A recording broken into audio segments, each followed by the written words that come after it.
Bonjour tout le monde et bienvenue dans Comprendre les critères et actions. Alors, dans cette vidéo-là, on va commencer à faire quelques configurations au niveau, bien sûr, du firewall FortiGate. Mais avant ça, on va entamer les sujets suivants. Alors, comment fonctionne une règle pare-feu? Si une trame ou un paquet arrive sur le pare-feu, c'est quoi les étapes qui suivent? Comment il prend les critères et comment une règle s'applique sur ce paquet ou cette trame-là. Alors, la relation, on va voir aussi la relation entre les critères et les actions. Alors, c'est quoi, comment les critères sont choisis et après ces critères-là, les actions qu'on peut avoir. Et bien sûr, après, on va attaquer notre lab pour qu'on puisse démontrer tout ce qu'on a vu et aussi faire notre première configuration au niveau du FortiGate pour qu'on puisse avoir quelques accès vers Internet. Alors, pour les règles du pare-feu, quand une session, pardon, quand une session de paquet IP arrive sur le firewall FortiGate, alors dès qu'elle arrive, bien sûr, elle a une panoplie de règles à parcourir. Du coup, elle parcourt du haut vers le bas, bien sûr. Alors, en parcourant toutes ces règles-là, quand elle trouve les critères, alors ça, c'est les critères, bien sûr, source, destination et service. On va voir ça sur les slides suivants. Et après, là, l'action elle va être appliquée sur la règle. Alors, par défaut, la règle qui est implicite sur le firewall FortiGate, c'est le deny. Du coup, même quand la première configuration, là, c'est on doit autoriser les flux qu'on veut, parce que là, par défaut, la configuration, la plupart des firewalls qui existent sur le marché, bon là, je ne dis pas tout, mais la plupart, ils ont cette règle-là, ils bloquent tout au début, et vous devriez ouvrir les ports que vous allez utiliser au fur et à mesure vers les destinations et à partir des sources adéquates de votre besoin. Mais bien sûr, pas, en général, c'est toujours de haut en bas les règles de sécurité. Du coup, si on veut, bien sûr, dans les bonnes pratiques de la mise en place des règles firewalling, c'est de mettre en haut les règles qui sont utilisées le plus sur votre réseau. Je ne sais pas, accès vers Internet HTTP ou accès vers la messagerie, vers un serveur spécifique. Alors voilà, si vous voyez il y a beaucoup de flux sur cette règle-là, il vaut mieux de la mettre en haut. Comme ça, elle ne sera pas en bas. Alors il doit à chaque fois parcourir toutes les règles. Imaginez que vous avez 2000 règles, 4000 règles. Il va à chaque fois, pour cette règle-là, il doit parcourir toutes les règles pour arriver à cette règle-là. Du coup, ça sera mieux de la mettre en haut qui est la plus utilisée. Bon, dès qu'il démarre, il a trop tran, alors il accepte, il fait passer le paquet. Mais sinon, s'il est en bas, bien sûr, il doit parcourir tout ça. C'est du traitement, c'est de la mémoire, c'est du CPU de plus sur le FortiGate. Alors, pour les critères et les actions, comme je vous ai dit tout à l'heure, bon, s'il y a une trame qui arrive depuis Internet ou depuis une patte différente vers une autre patte, alors l'interface, bien sûr, d'entrée et de sortie, elle est comparée. Aussi les adresses IP, source, destination, et aussi les users. Bien sûr, s'il y a des users au niveau de la source, on va checker sur la règle, est-ce que ces users s'applique s'applique sur cette règle-là. Et bien sûr, des équipements avec leur adresse IP ou des noms, ça dépend. Bon, on va voir tous les critères après sur notre lab. Aussi les services à autoriser, HTTP, SMTP ou autres, SSH ou autres, bien sûr. Et après les services, bien sûr, il y a la security profile, soit soit du filtrage web, applicatif et tout ça, bon, on verra ça après. Et il va voir les schedules, alors le temps où elle peut être appliquée cette règle-là. Est-ce qu'il est autorisé entre midi et 2? Est-ce qu'il est autorisé dans les heures de travail, pendant le week-end? Bon, ça dépend de la règle, bien sûr. Et après ces critères, il va soit accepter, soit bloquer la règle. Et bien sûr, si on active le login, ça va loguer au niveau des logins pour que les logs soient enregistrés sur le FortiGate. Bon voilà, j'espère que les étapes sont comprises. Alors comme ça, lors du diagnostic, vous pouvez diagnostiquer bien sûr au niveau des logs manager qu'on va voir aussi. Et aussi on peut comprendre la règle euh, quand elle arrive sur un firewall en général. C'est quoi les étapes, quel parcours avant d'être accepté ou bloqué. Alors, pour les critères, une autre fois, bon, par rapport aux sources, c'est IP, réseau, FQDN, la géographie. Bien sûr, si c'est des sources d'utilisateurs, bon, soit c'est des utilisateurs locaux, ou bien sûr enregistrés avec un LDAP ou un Radius. Si il y a un agent qui est installé là-dessus, bien sûr, ou un certificat utilisé. C'est des critères qu'on peut avoir sur la source ainsi que la destination, bien sûr, la même chose.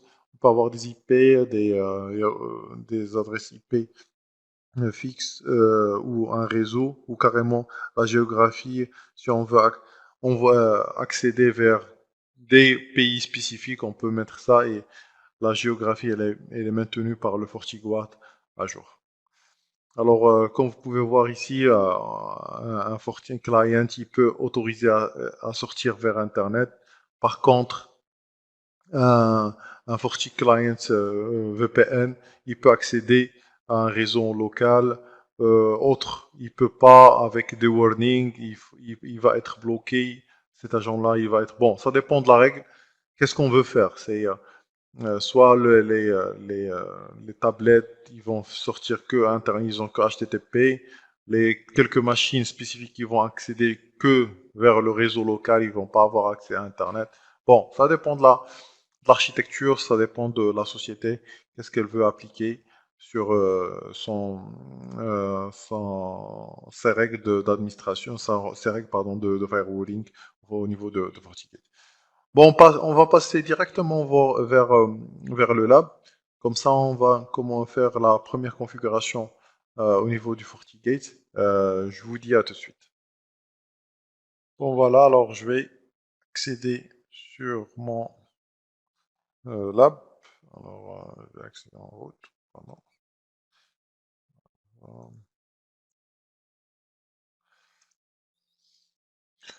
Et tout d'abord, je vais vérifier comme quoi, bon, je vais vous montrer comme quoi j'ai changé l'adresse IP ici de mon client pour que je puisse gagner un peu de temps. Alors, l'IP config maintenant c'est 112, ça c'est le client alpharum.com .lan, pardon, euh, qu'on a mis. Alors, c'est 72.17.17.20 et 72.17.17.99. Ça, c'est la passerelle. On va configurer ça sur le firewall FortiGate pour avoir cette patte-là. Et aussi, là, ici sur le VMnet, pardon, j'ai mis ça sur le VMnet 2, si je me rappelle, ouais, voilà, sur le VMnet 2. Et je vais mettre la même chose sur le VMnet 2 de mon FortiGate. Du coup, je vais partir sur mon FortiGate tout d'abord et mettre l'interface 3 sur le euh, VMnet 2. Alors, VMnet 2, voilà. Alors, l'interface 2, ça sera le WAN.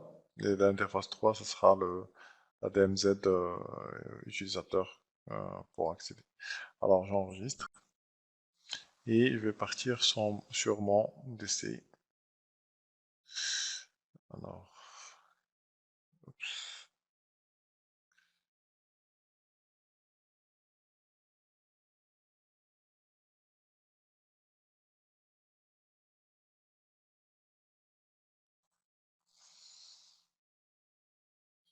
Vérifier une autre fois. Alors, voilà. Mettre ça en grand. Alors, je vais checker, pardon. Alors, juste mon IP. Voilà. Alors, je pinch Whisper.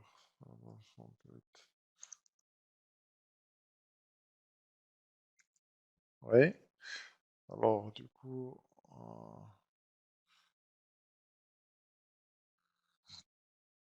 je vais accéder à mon FortiGate.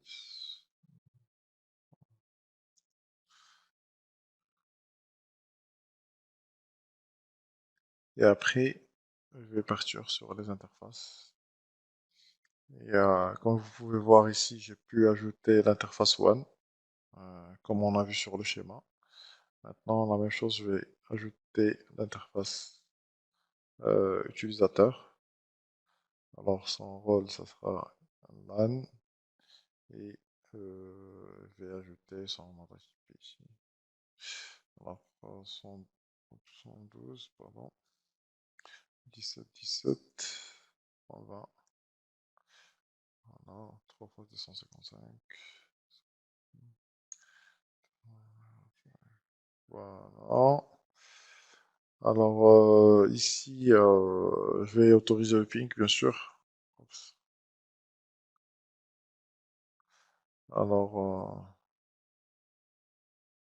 20, 255, 255, 255. Oh, pardon.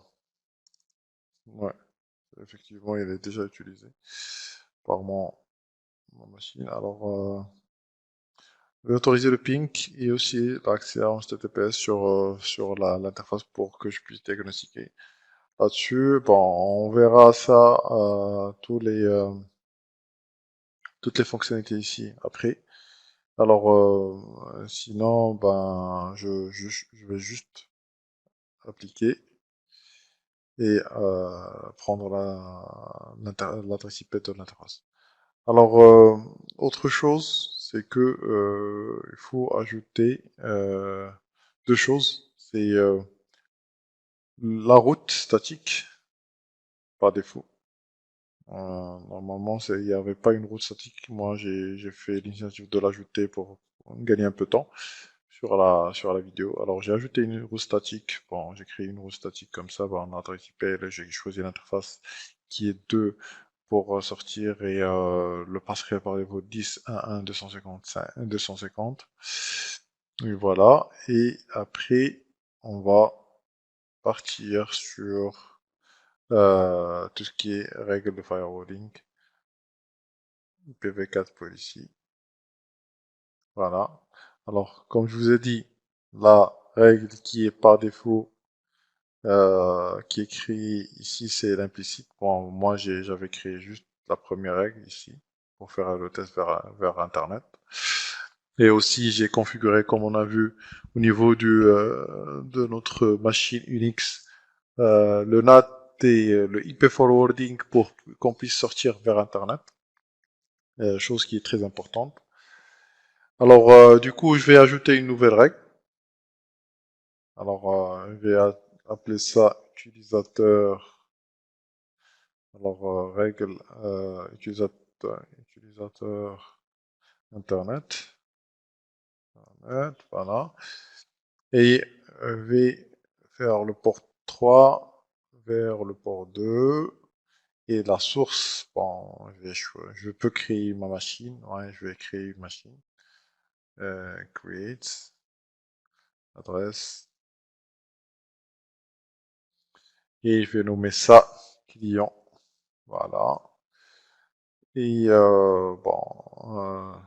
l'adresse IP, ça c'est 112 17 17. Alors, point 20 et 3 fois 250 slash 24, tout simplement. Alors, l'interface, bien sûr, l'interface 3.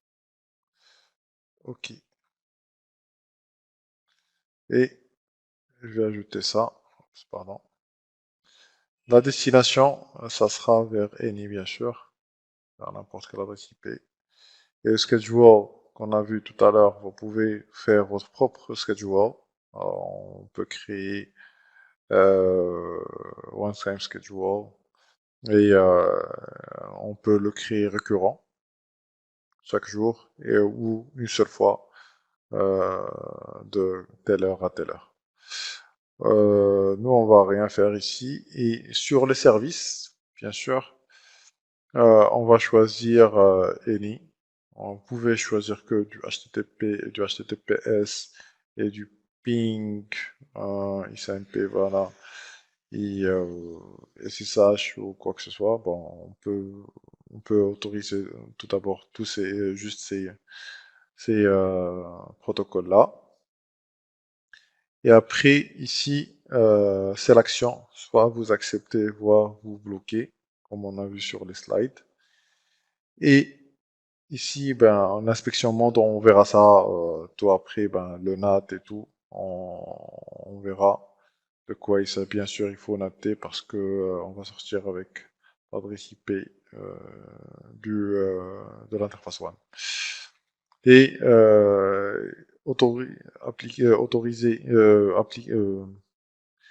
appliquer la règle, l'autoriser, et aussi les load traffic. Alors, on va voir sur c'est quoi la security event et all session, de quoi il s'agit. Enfin, moi, je vais le laisser par défaut et on en parlera ça quand il sera le bon moment pour ça. Voilà, alors j'ai ajouté la règle et on va partir sur notre machine pour faire le test. Alors, je ferme ça. Oups, pardon. Voilà. Là, je vais basculer vers ma machine. Voilà.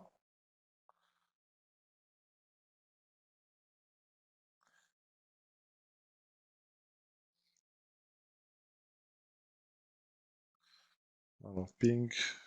Voilà, je vais pinguer vers l'extérieur. Oups. Ah non. Qu'est-ce que j'ai? Chaque fois, j'ai ce Y qui est là. Voilà. Ça ping vers l'extérieur. Et je vais essayer Internet.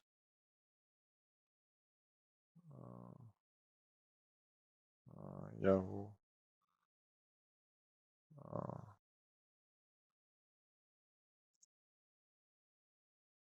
Vous pouvez voir que ça marche pas. Euh, alors, je vais voir est-ce que le DNS marche. Alors, voilà. Non, ça fait pas de DNS. Ah oui, j'ai oublié d'ajouter le DNS au niveau du firewall. Du coup, je vais basculer vers ça. Je reviens de suite. Tac. Et j'ajoute le DNS au niveau des services. Comme ça, il fait le check DNS. Alors, DNS. Voilà. Close, accepter. Et je ferme ça. Pam. Je reviens sur la machine. Tac, tac, tac.